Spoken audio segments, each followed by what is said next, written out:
وعايز تحسب تكلفة أي صنف في أي منيو وتعرف إزاي تسعره، فالفيديو ده هيفيدك. تابع معايا الفيديو للنهاية وأنا أقول لك إزاي تقدر تحسب تكلفة أي صنف في أي منيو أنت عايزه بطريقة سهلة وبسيطة وبدون كلكعة. اتكلمنا في الفيديو اللي فات إن إزاي تبقى في مطاعم زحمة وتيجي تسأل عليها بعد فترة تلاقيها قفلت، وتسأل هي قفلت ليه؟ يقول لك أصل المكان كان بيخسر، وصاحب المطعم يقول لك انا كنت بخسر، انا ممكن ما اعرفش ايه اللي بيحصل، انا بشتري خامات كتير. والسبب مش لانه بيشتري خامات كتير او لانه مش عارف ايه سبب الخساره، السبب الاساسي ان هو بيبيع كتير بس بيصرف اكتر من ما هو بيبيع. وده بسبب ان هو ما عرفش يحسب تكاليف المنيو بتاعه او تكاليف البيع بتاعته. في الفيديو دوت هنشرح لكم ازاي تحسب تكلفه اصناف المنيو بطريقه سهله وبسيطة وبدون أي تعقيد. تابعوا معايا الفيديو للنهاية. وعشان ما نطولش على حضراتكم فقلنا نخش في مثال على طول، والمثال اللي هناخده النهاردة هو بيتزا تشيكن باربيكيو. هنعمل التكلفة بتاعتها زي ما انتم شايفين ان البيتزا تشيكن باربيكيو. خدنا المكونات بتاعتها اللي هي عجينة بيتزا، صوص بيتزا، دجاج، جبنة موزاريلا، صوص باربيكيو. وبعد كده عندي الوحدة والكمية والسعر والإجمالي. هنجمع الإجمالي ده كله عشان يدينا إجمالي تكلفة نقدر نحدد بناء عليه سعر البيع عشان نعرف نسبة التكلفة بتاعتنا قد إيه.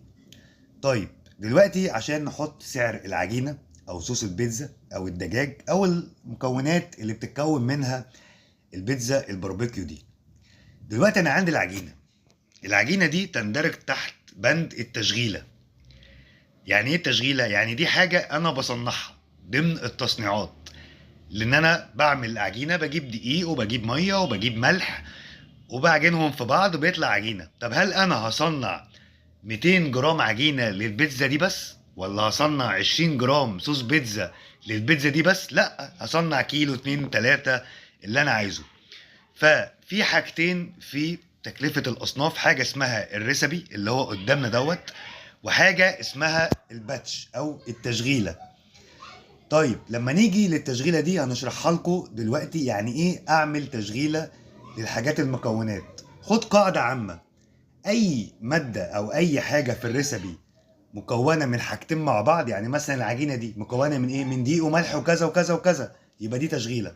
صوص البيتزا من طماطم وصلصة وفلفل وملح وتوابل، يبقى دي تشغيلة.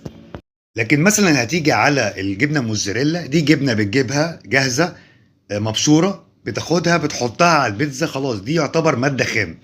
انت بتشتريها جاهزة بتحطها. صوص الباربيكيو لو انت اشتريته جاهز، اللي هو الصوصات الجاهزة اللي بتتباع، هتاخد صوص باربيكيو هتحطه، ده كده مادة خام. لكن لو انت هتصنع صوص الباربيكيو ده هتعمل له حاجة اسمها باتش، وهتربطه بالريسبي كارد بتاع البيتزا تشيكن باربيكيو. وهشرح لكم دلوقتي يعني ايه باتش وازاي نعمل الباتش بتاع كل حاجة، فنركز قوي في الحتة دي. هندي مثال هنا لتصنيع صوص البيتزا.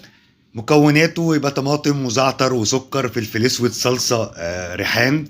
طبعا في ناس بتعمل صوص بحاجات تانية. الهدف من شرح الفيديو مش تعليم طبخ، لكن تعليم ازاي نتعلم نعمل تكلفة. الوحدة، الكمية، السعر، التكلفة. في الاخر اداني اجمالي تكلفة 98 جنيه. اهم حاجه في التصنيع ان كل المكونات دي هتنتج لي كام في الاخر، ودي اهم حاجه. ان انا استخدمت 5 كيلو طماطم و200 جرام صلصه وسكر وزعتر وريحان، ممكن تضيف ميه. في الاخر ال 98 جنيه دي سعر ايه؟ سعر ال 5 كيلو طماطم؟ سعر الصلصه؟ سعر ايه بالظبط؟ سعر باتش صوص البيتزا. فالكميه الانتاجيه مهمه جدا. انا ممكن استخدم 5 كيلو طماطم، بعد ما اعمل صوص بيتزا يبقوا 8، ممكن يقلوا. فالكميه الانتاجيه عشان نعرف نوصل لسعر الكيلو مهم جدا. فانت الباتش ده او التصنيعه دي عامله 98 جنيه و70 قرش. انتجت لي كام؟ انتجت لي 4 كيلو ونص. عشان اخد منها سعر الكيلو بتاع صوص البيتزا اللي هحطه في الريسبي بتاع بيتزا تشيكن باربيكيو، اللي هضربه في ال 20 جرام اللي انا بستخدمهم في البيتزا الواحده عشان يديني ال 20 جرام بتاعتهم كام. هناخد مثال تاني برضو في الباتشات على الفراخ. وخلي بالكم يا جماعة نقطة مهمة جدا، ان الفراخ واللحمة ليهم حسابات تانية خالص، دي هنشرحها ان شاء الله في فيديوهات جاية، وهناخد منها جزء بسيط في الفيديو ده. في ناس كتيرة بتغلط غلطة فظيعة جدا، ان هو مثلا زي المثال بتاعنا البيتزا تشيكن باربيكيو، ان هو هيحط 100 جرام فراخ، فانا بشتري الفراخ دي ب 180 جنيه، بحط 100 جرام يبقى سعر ال 100 جرام دول 18 جنيه. ودي غلطة بيقع فيها صحاب مطاعم كتير وشيفات كتير ومديرين تشغيل كتير، بل وبعض الناس ما بتاخدش بالها من الحتة دي. الفراخ واللحوم ليها حسبة تانية خالص. انت اول حاجة الفراخ دي اول ما بتجيبها انت بتشفيها، ساعات بتنزل ميه، ساعات بتخس، فانت اشتريت 10 كيلو في الفاتوره، بس الناتج بتاعك مش 10، الناتج بتاعك ممكن يبقى 9 او 8 ونص. نفترض ان انت اشتريت فراخ زي الفل ما فيهاش اي تنظيف، فال 10 كيلو بقى من 10 كيلو. طب انت الفراخ دي بتتبلها، بتعملها بمارينيه، فالمارينيه ده يعني خامات هتتحط على الكيلو الفراخ اللي انت اشتريته ده، فالحاجات دي بفلوس مش ببلاش، فلازم تتحط في التكلفة. فالمثال اللي عندنا ان انت في البيتزا ان انت بتحط فراخ، بتسويها نص تسوية، او زي ما بيقولوا كده بلغة المطاعم بتشمعها على البيتزاية عشان تكمل سواها مع البيتزاية في الفرن، ما بتحطهاش نية. فالمثال بتاعنا ان انت بتجيب، هنعمل باتشاية، بنجيب 9 كيلو صدور، بنحط عليهم توم وملح وجنزبيل وتوم باودر وهكذا، والاسعار موجوده.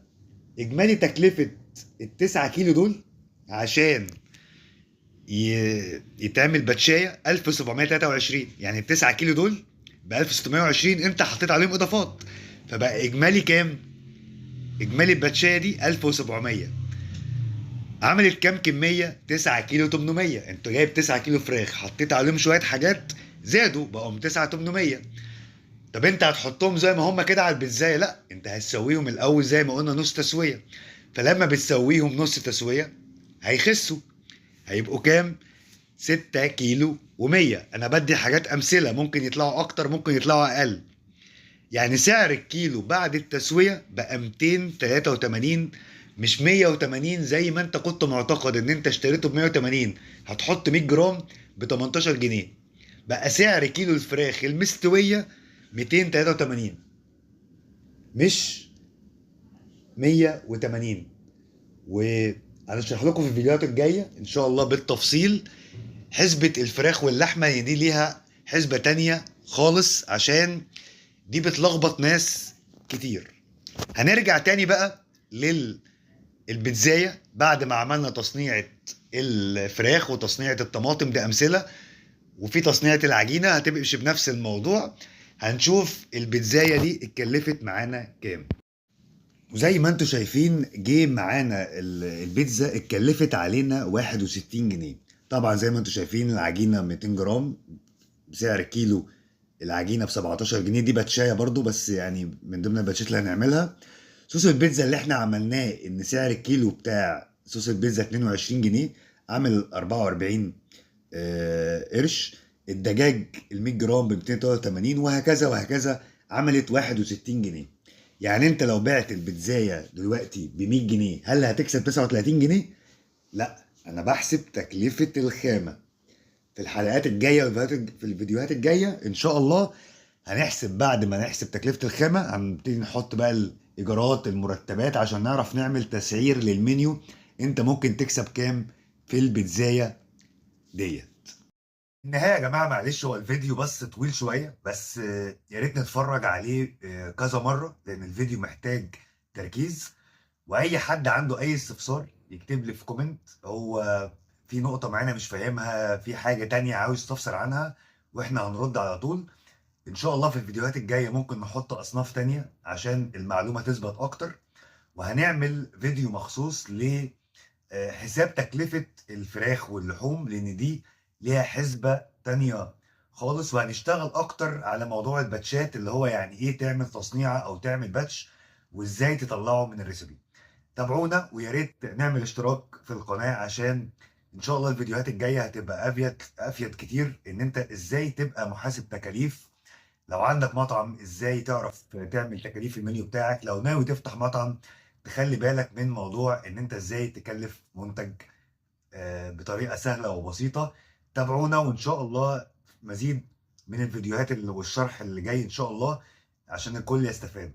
شكرا لكم.